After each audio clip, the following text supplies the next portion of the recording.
Ms Bennett? White, thank you. Thank you, Acting President. I wasn't sure which motion we were on. I rise to speak on Mr Davis's motion 779. It was recently revealed that Premier Daniel Andrews has a data agency, InsightsVictoria, that monitors the everyday activities of Victorians, including their social media moves and credit card transactions. We knew about the big bill and the big budget blowouts, but Victorians didn't know that the Premier had been spying on them like Big Brother. Victorians have been in a real-life game of Big Brother since August 2020, but the game was not one they signed up to. InsightsVictoria is yet another initiative that the Andrews government have cooked up behind closed doors and kept from the people it impacts most.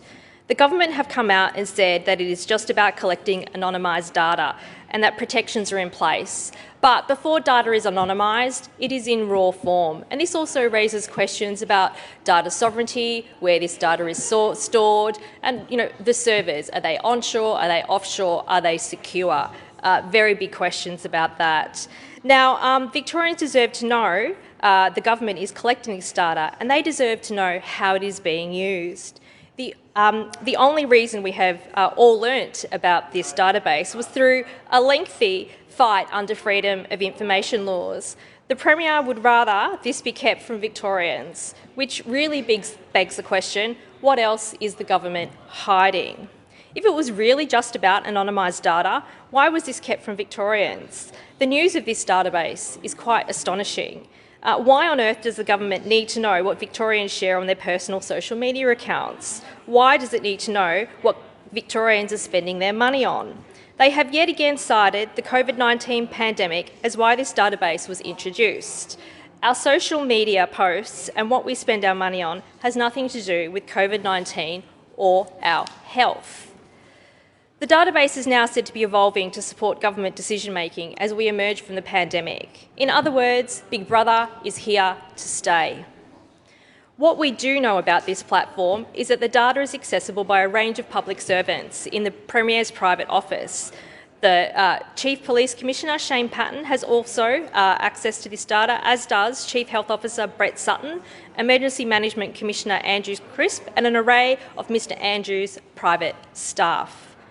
This alone shows that data is much more than some innocent analytics. It is being shared across the board with agencies, and Victorians have no power over where their information is going. What is worse, this was kept a secret and we did not know this was happening.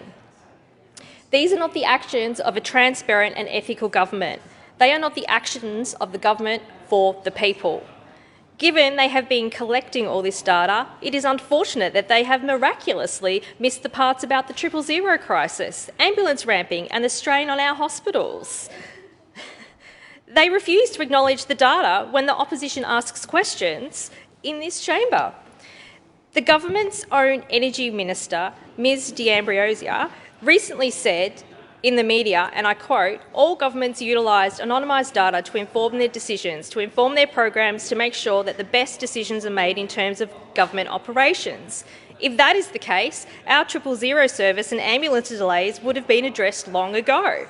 This is not new data. We have lost 21 Victorians in the last 6 months. If this data was being collected to make the best decisions, we would have seen some significant changes for the healthcare system, for mental health, for small business. Instead, Victorians have got secrecy, spin and deceit. The Leader of the Government should table in this Council a complete list of what the Premier and his private office have been accessing on this platform. Victorians will be particularly interested to know what subject matters have been accessed and when, and what areas of Victoria have been targeted specifically. Victorians are over the secrecy and the cover-ups. They deserve to know what their government is up to. I commend this motion.